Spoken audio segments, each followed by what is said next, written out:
tiene sentido ir a la iglesia, dar nuestros diezmos y ofrendas, servir en la iglesia, si no hacemos lo más importante. Y es lo que Dios declara a su pueblo.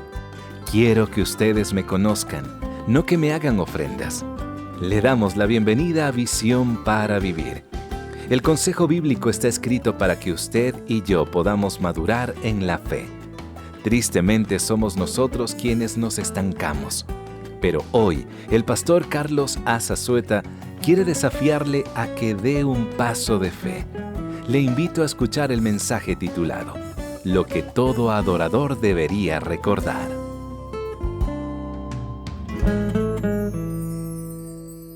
La segunda advertencia que hace Salomón aquí en el versículo 2 es la siguiente: calle y esté tranquilo, porque Dios escucha lo inaudible y ve lo invisible. Calle y esté tranquilo. Dice aquí el versículo 2: no hagas promesas a la ligera y no te apresures a presentar tus asuntos delante de Dios. Después de todo, Dios está en el cielo y tú estás aquí en la tierra. Por lo tanto, que sean pocas tus palabras. Demasiada actividad trae pesadillas. Demasiadas palabras te hacen necio. Y luego el versículo 7 dice: hablar no cuesta nada. Es como soñar despierto y tantas otras actividades inútiles. Debemos nosotros tener cuidado con nuestra oración también. ¿Cómo nos dirigimos a Dios? Ya hablamos de la oración a través de venir y cantar y poder estar aquí escuchando la predicación. Ahora hablemos de cómo nos comunicamos con Él. La oración es algo serio. No debe tomarse a la ligera, hermanos. Debemos ser de alguna otra manera muy selectivos con las palabras que utilizamos, pero decirlas con más sinceridad.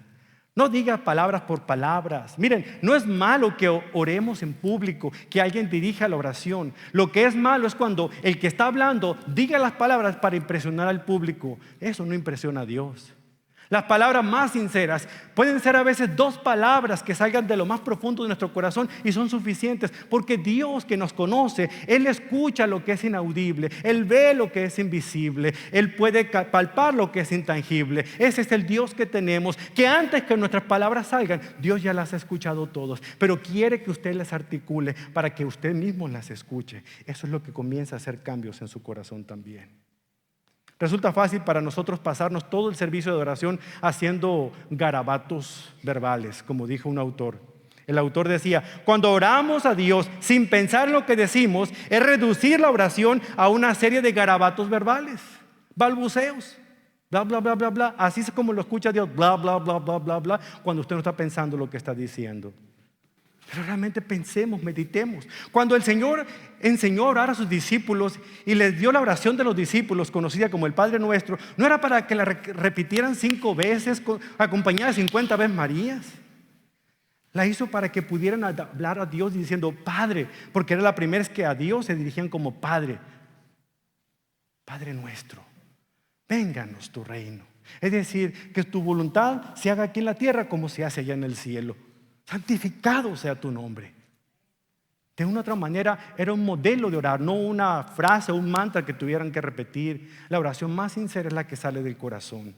Salomón está diciendo aquí que debemos nosotros estar pensando en Dios cuando estemos hablando con Él. ¿Se imagina usted que yo esté hablando con mi esposa y que yo esté mirando para otro lado o que esté pensando algo? Ella constantemente, les digo a ustedes, que me dice: Carlos, escúchame con tus ojos, préstame atención.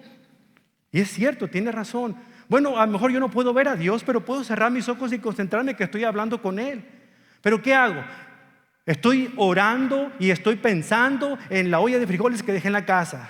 ¿Sabe qué consejo le da? Déjalos que se quemen, tú préstame atención.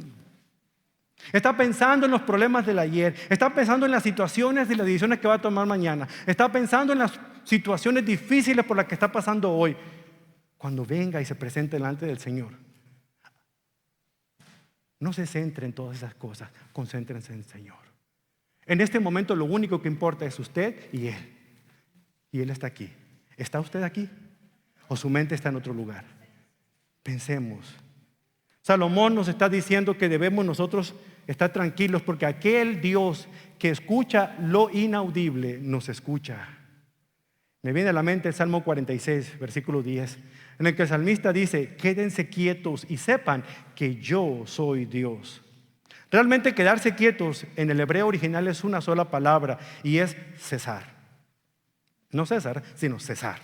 Es decir, parar, descansar, olvidarse de eso por un momento. La frase más común, deje de luchar.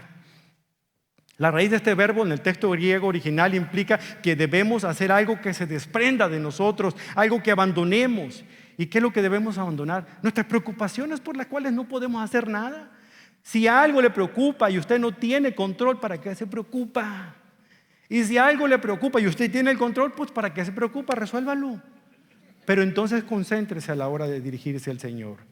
En esta vida, hermanos, la guerra, la destrucción, el terrorismo es inevitable, pero igualmente inevitable es la victoria al final de cuentas de Dios. Y el Dios que un día va a triunfar y va a poner orden y paz en todo el mundo es el Dios que le dice: estén quietos, tranquilos, confíen en mí, yo soy Dios. Un aplauso fuerte a nuestro Dios.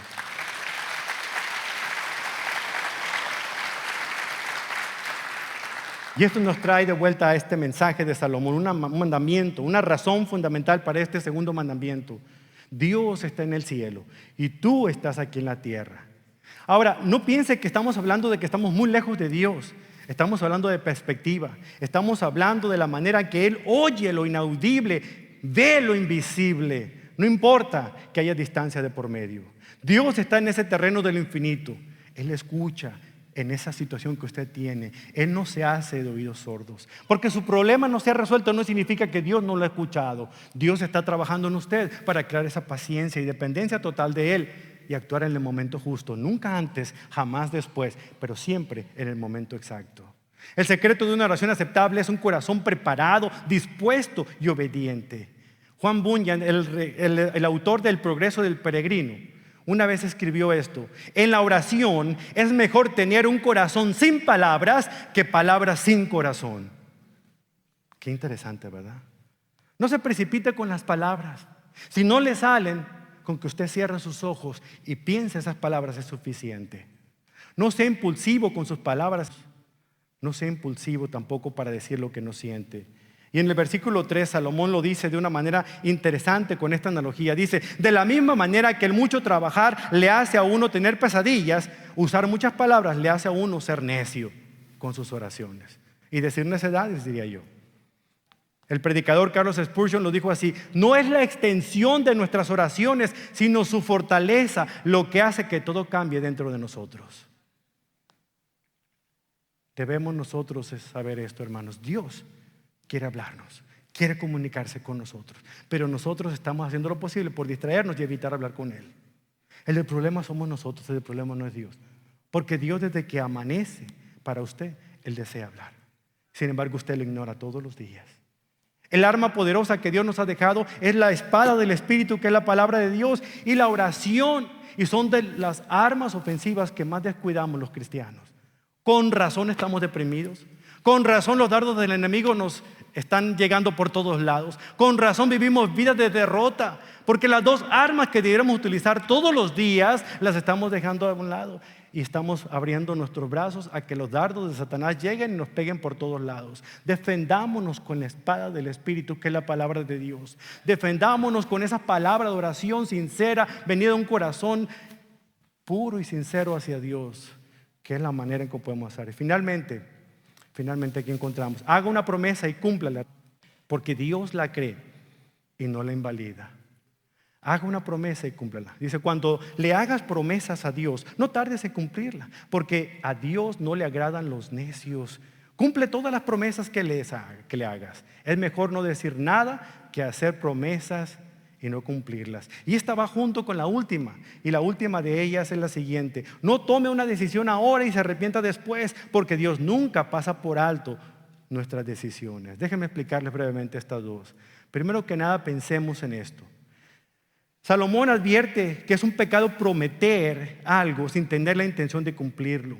Sea que se trate de una promesa de pagarle lo que le debe a una persona, esos $50, o la promesa de hacer oración por alguien: voy a orar por ti. Cumpla.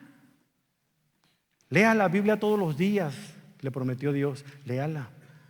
Dios escucha lo que decimos, nos responsabiliza por nuestras promesas.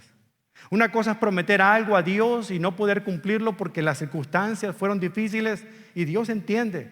Pero cuando usted promete nomás para quedar bien, nomás para hacerle largas y tratar de comprar el favor del Señor, de sobornarlo, esas cosas no le gustan al Señor. Y el Señor toma muy en serio. ¿Por qué? Porque escucha sus promesas, las cree, pero le va a poder tomar en cuenta si usted no las cumple. Piensa en alguna promesa que usted ha hecho delante del Señor. Encontrarse con Él cada día. Cuando vino a presentar a sus niños aquí, prometió delante de Dios y de la congregación de educarlo en la voluntad del Señor. Cuando estuvo ante el altar para casarse con su cónyuge, usted prometió amarle en las buenas y en las malas. Piensa en las promesas que hace todos los días al Señor. Las ha cumplido.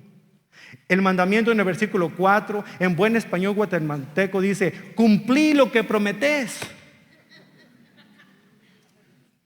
Dios le creyó a usted cuando prometió eso. Lo cumplirá. Mi deseo es que para usted no haya un sentimiento de culpa, sino que el Espíritu redarguya y provoque culpa en usted. Debemos pensar en eso. Finalmente, hermanos, versículo 6. No dejes que tu boca te haga pecar y no te defiendas ante el mensajero del templo al decir que la promesa que hiciste fue un error. Esa actitud enojaría a Dios y quizá destruya todo lo que has logrado. No tome una decisión ahora y diga: cambio de opinión, Señor. Fíjate que siempre no. Porque ni Dios se olvida de sus promesas y nunca pasa por alta sus decisiones. En la antigüedad, cuando el sacerdote se acercaba a aquel hombre que iba a ofrendar un animal para sacrificios, iba a donde estaba el hombre y decía: ay, fíjate que no traje la ofrenda. No hay problema, pásamela. Al cabo es que Dios sabe la intención de lo que cuenta. La intención no es lo que cuenta. Cuando prometes algo, tienes que cumplirlo. Usted ha prometido servir en esta congregación o en alguna congregación, cumpla. Usted ha comenzado a servir como mujer, servir en la bienvenida o servir de alguna otra manera, cumpla. No es a los pastores o a los líderes, es al Señor. El Señor toma en cuenta sus promesas. Por favor, olvídese de que usted promete y son solamente palabras, y al decir las palabras ya cumplió. El lunes me pongo a dieta. Ajá. Mañana te pago. Ajá. Te llamo cuando pueda. Voy a orar por ti. Deberíamos decir como el salmista en el Salmo 66: ahora vengo a tu templo con ofrendas quemadas para cumplir los votos que te hice. Sí, los votos sagrados que hice cuando me encontraba en graves dificultades. ¿Podrá decir usted eso? ¿O son las dificultades lo que no le permiten a usted cumplir con la promesa que le ha hecho al Señor? Porque Dios busca adoradores, pero adoradores de verdad, que le adoren en espíritu y en verdad. En espíritu, porque Dios es espíritu y Él no está situado en un lugar específico. Donde quiera que usted esté, usted puede adorar a Dios. Pero en verdad es cuando usted promete algo y lo dice sinceramente y realmente cumple con lo que ha prometido. La última advertencia es para usted, hermanos, versículo 7. Hablar no cuesta nada. Es como soñar despierto y tantas otras actividades inútiles. Tú, en cambio, teme al Dios. ¿Teme usted al Señor? ¿Le tiene reverencia al Señor? A menudo pienso que en personas que han sido de gran influencia en mi vida, personas que no me han permitido desviarme ni a izquierda ni a derecha. Y a veces pueden pensar ustedes de que las personas que toman en serio a Dios son personas tristes, son personas que viven solamente como en un monasterio. Pero tengo personas en mi vida, y por ejemplo un botón, el pastor Suindol, alguien que a flor de labios está la risa. Constantemente él está bromeando. Pero una de las cosas que noto en él y que me llama la atención, cuando se trata de las cosas de Dios, Él es serio, Él es responsable. Hermanos, se vale que bromeemos, que digamos cosas, que pensemos, que hagamos, pero cuando se trata de las cosas de Dios, seamos serios. Cuando prometemos algo a nuestro Dios, no tardemos en cumplirlo, no seamos hallados mentirosos, y eso es pecado. El balbuceo, las divagaciones, las palabras incoherentes podrán estar bien en los sueños, en las visiones, pero no en la adoración. En la adoración deben ser palabras sinceras, sentidas, que salen de un corazón genuino y se extienden a un Dios vivo que las escucha, las recibe y se las cree. ¿Buscamos la excelencia? Sí. Busquemos entonces la excelencia en la adoración. La Biblia nos dice a nosotros cómo podemos adorar a nuestro Dios. La clave: estamos adorándole como Él se lo merece. Estamos trayendo la ofrenda, ese fruto de labios que adora al Señor. con sinceridad de corazón. Si no es así, pongámonos a cuentas con Él en este momento.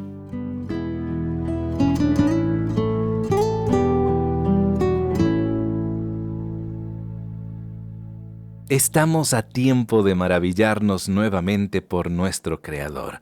Que cada acto que realizamos día a día lo hagamos para adorar a Dios.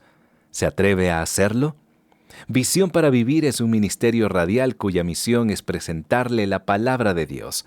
Si desea escuchar nuevamente al Pastor Carlos, visite nuestra página de internet, visionparavivir.org, o conozca más del ministerio en nuestra aplicación móvil.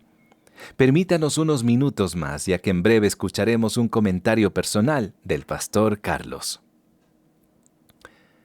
El rey Salomón es recordado por la impresionante sabiduría que Dios le ofreció. Cualquiera podría pensar que su vida nunca tuvo tropiezos, pero se sabe que no fue así. El pastor Charles Swindoll escribió Diario de un viajero desesperado, el cual es un estudio del libro de Eclesiastés, donde usted podrá conocer aspectos importantes sobre su autor, el rey Salomón, y ofrece algunos nuevos y profundos pensamientos creados dentro del joven rey, en la búsqueda del placer y la alegría en esta vida.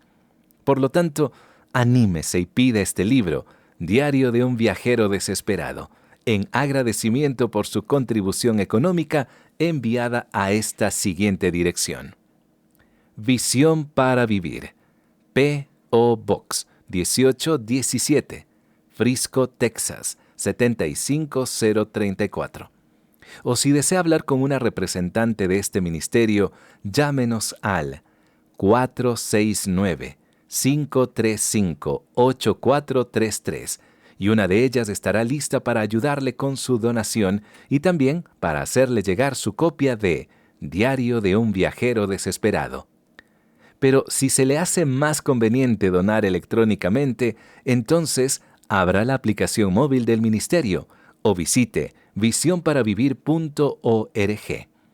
Y al estar en la página web, no olvide descargar el archivo digital de otro mensaje del Pastor Carlos que le ofrecemos gratuitamente. Y ahora, nuevamente, el Pastor Carlos Azazueta. Algunos cristianos consideran que Jesús intentó abolir la práctica del Antiguo Testamento de hacer votos y juramentos. En apoyo de esto, citan lo que dice Mateo 5, 33 al 37, donde Jesús aparentemente hablaba en contra de esa práctica como algo procedente del diablo.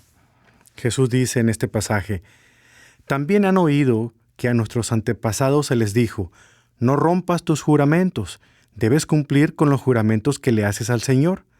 Pero yo digo, no hagas juramentos, no digas por el cielo, porque el cielo es el trono de Dios. Y no digas por la tierra, porque la tierra es donde descansan tus pies. Tampoco digas por Jerusalén, porque Jerusalén es la ciudad del gran rey. Ni siquiera digas por mi cabeza, porque no puedes hacer que ninguno de tus cabellos se vuelva blanco o negro. Simplemente di, sí, lo haré, o no, no lo haré. Cualquier otra cosa proviene del maligno». Sin embargo, en otros pasajes del Nuevo Testamento, el hacer voto o juramento se consideraba algo neutral.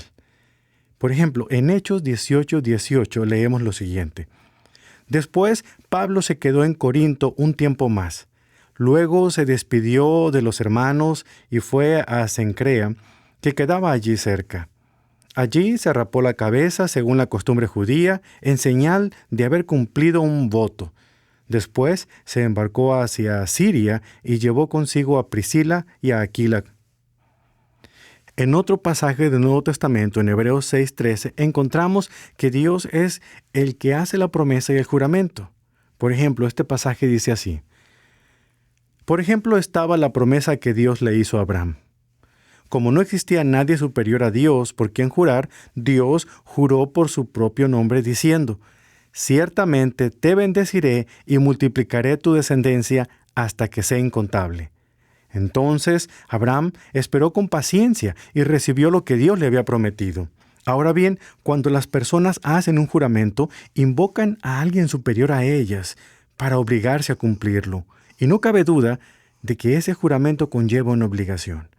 Dios también se comprometió mediante un juramento para que los que recibieran la promesa pudieran estar totalmente seguros de que Él jamás cambiaría de parecer. Así que Dios ha hecho ambas cosas, la promesa y el juramento. Estas dos cosas no pueden cambiar porque es imposible que Dios mienta. Por lo tanto, los que hemos acudido a Él en busca de refugio, podemos estar bien confiados, aferrándonos a la esperanza que está delante de nosotros. Con esto que acabamos de escuchar en estos pasajes, ¿cómo debemos entonces aplicar la advertencia de Jesús acerca de no hacer votos o juramentos? Bueno, el contexto es muy importante. En este caso en particular, en Mateo 5:33, Jesús estaba desafiando una práctica generalizada entre los fariseos que violaba y suavizaba las instrucciones del Antiguo Testamento acerca de los juramentos. Ellos enseñaban que solo los votos hechos directamente a Dios o hablados en su nombre eran los que únicamente eran obligatorios. Por lo tanto, cuando ellos juraban, lo hacían por el cielo, por la tierra, o por Jerusalén, o por los cabellos de la cabeza. Eso se convirtió en un medio para evadir el cumplir las promesas que habían hecho y no caer en ningún tipo de condenación por violar la ley de los juramentos. Bueno, el Señor Jesucristo rechazó la hipocresía de los fariseos con ese tipo de sutileza legal y restauró el corazón de la ley, diciendo, si prometen algo, mantengan su palabra y cumplan con lo que prometen. Es por eso, estimado oyente, que nosotros tenemos que tener cuidado cuando en nuestra adoración nosotros prometemos cosas que no estamos dispuestos a cumplir. Debemos de entender lo siguiente: la adoración apropiada a Dios requiere que humildemente reconozcamos que Él es santo y debemos servirle a Él con todo nuestro corazón. Así que evitemos adorar a Dios haciendo promesas falsas cuando cantamos, cuando oramos o cuando nos comprometemos a hacer algo en su nombre y no estamos pensando muy bien en las palabras que utilizamos. Cuando le decimos a Dios, te prometo. ¿Cuántas veces no lo hemos hecho?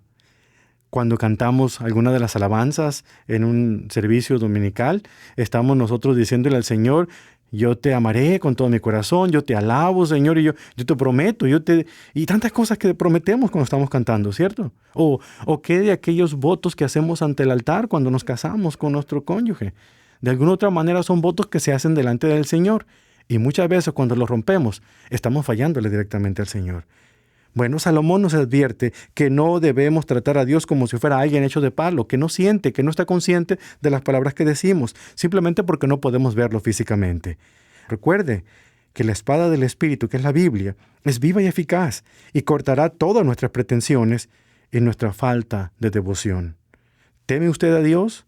Entonces, mantenga sus promesas. Cumpla lo que promete y nunca se atreva a prometer algo que no está dispuesto a cumplir. Hablemos con Dios. Bendito Dios, delante de su presencia estamos en este momento, agradecidos infinitamente por todo lo que usted ha hecho en nuestras vidas. Oh Señor, que nada en este momento nos interrumpa, ni el ruido que escuchamos, sino solamente una sola cosa en nuestra mente debe estar activa, presente, que usted está aquí con nosotros. Le pedimos que en este momento, en este instante, Señor, lo único que debe importarnos es imaginarnos, Padre, que caemos rendidos a sus pies, en completa adoración. Bendito Dios, no hay absolutamente nada que yo pueda decir que realmente usted no sepa. Y poder decirle, oh Dios, que aunque yo sé que soy polvo y no soy nada, realmente, Señor, el único digno de toda adoración es usted. Perdóneme, Señor. Por favor, perdóneme por decir medias oraciones cuando me voy a dormir o ni siquiera las termino. Perdóneme, Señor, porque cuando al orar por los alimentos, lo único que me interesa es empezar a comer ese bocado y no darle gracias por lo que hay aquí en nuestra mesa. Perdóname, Señor, cuando vengo a cantar sus alabanzas, por estar pensando en tantas cosas mientras estoy articulando esas palabras y a veces no me doy cuenta de las promesas que hago delante de usted. Perdóneme, Señor, cuando vengo a orar en su santo templo, a escuchar su santa palabra y mi mente está llena de otras cosas, otras preocupaciones que no me permiten concentrarme en las cosas que de verdad valen la pena. Pocas veces me pongo a pensar que el único que está aquí delante de usted, Señor, soy yo. Y bendito Dios, ayúdeme a estar consciente de que su presencia es real en mi vida. Un Dios tan maravilloso con el cual yo no me considero digno ni siquiera de llamarle Padre, ni siquiera digno de estar ante su presencia, porque soy un humilde pecador, Señor. Pero gracias por aceptarme tal como soy, por amarme tal como soy, por recibirme tal como soy, a pesar de mis imprudencias, a pesar de mis errores, a pesar de mis fracasos, a pesar de estas imperfecciones que tengo. Y por ese amor ilimitado que usted me tiene, a través de esa gracia maravillosa con la que me ha dado la salvación, por ese amor que no me merezco y no puedo por ningún otro medio presentarme limpio delante de usted más que con la ayuda del Espíritu Santo. Es mediante Él que vengo a usted, Padre, para traer esta oración. Él que traduce mis alabanzas, Él que me enseña las verdades de Cristo, Él que me hace venir ante su presencia y presentarme como si fuese digno, aunque lo sé, no soy digno. Pero bendito Dios, acepte esta oración, que llegue hasta el trono de su gracia de gloria, y poderle decir: alabado sea, Señor, Abba Padre, bendito Dios, el único, el que era, el que es y el que ha de venir, mi Dios, mi Rey, mi Salvador. Gracias por aceptarme, gracias por salvarme y gracias por seguirme, Señor, fortaleciendo en su gracia. En el nombre de Jesús. Amén. La próxima semana el pastor Carlos nos hablará acerca de las palabras directas al loco por el dinero. Hasta pronto y que Dios le bendiga.